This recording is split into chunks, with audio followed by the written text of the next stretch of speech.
Okay, this next video here is going to focus on our overhead valve configuration and some of the components that are unique to this type of motor. Alright, so this is the overhead valve motor, single cylinder that we would typically be tearing down, and I've got it broke down here, bare bones.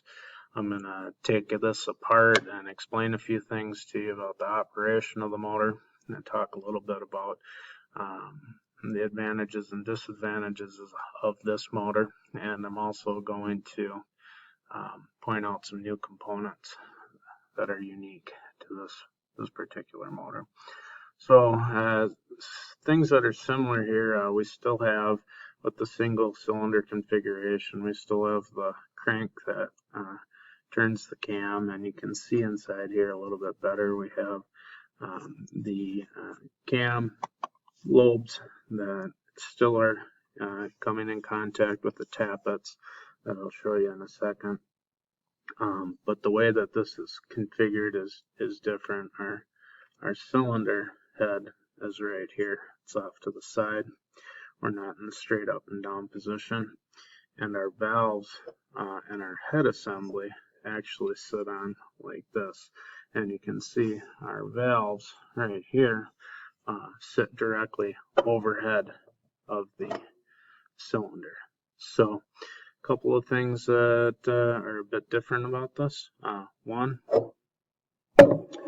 like I stated before, we still have a crankshaft that moves a camshaft that has cam lobes on it, which when spun come in contact with a tappet.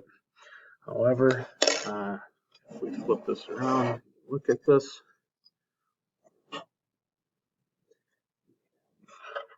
Push rod that is essentially a link from the tappet up to the valve. Okay, it does not go directly to the valve like an owl head, so I'll show you what happens here with this. So what happens when I put this head back on here, we would take our push rod, set our push rod in there and make sure it's coming in contact with the tappet like so.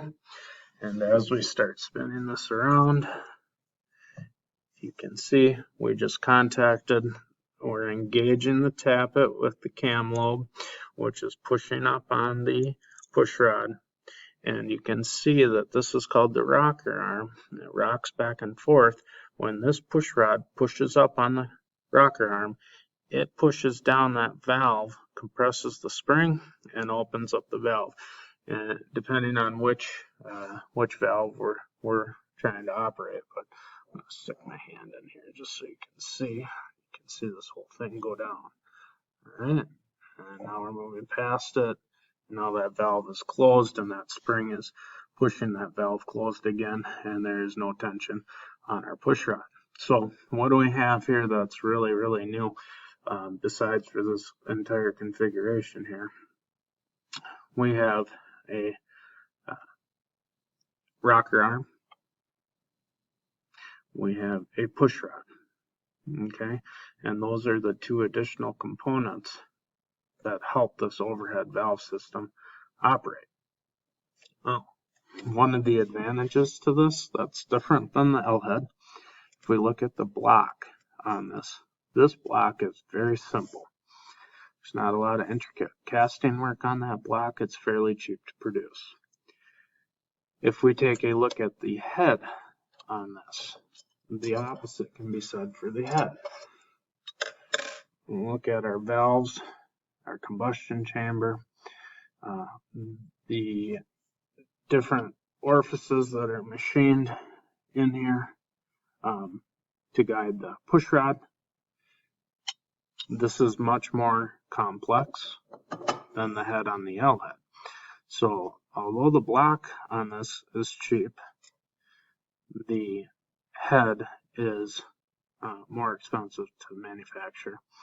It's also not easily modified due to all of the different intricate parts that are involved with it.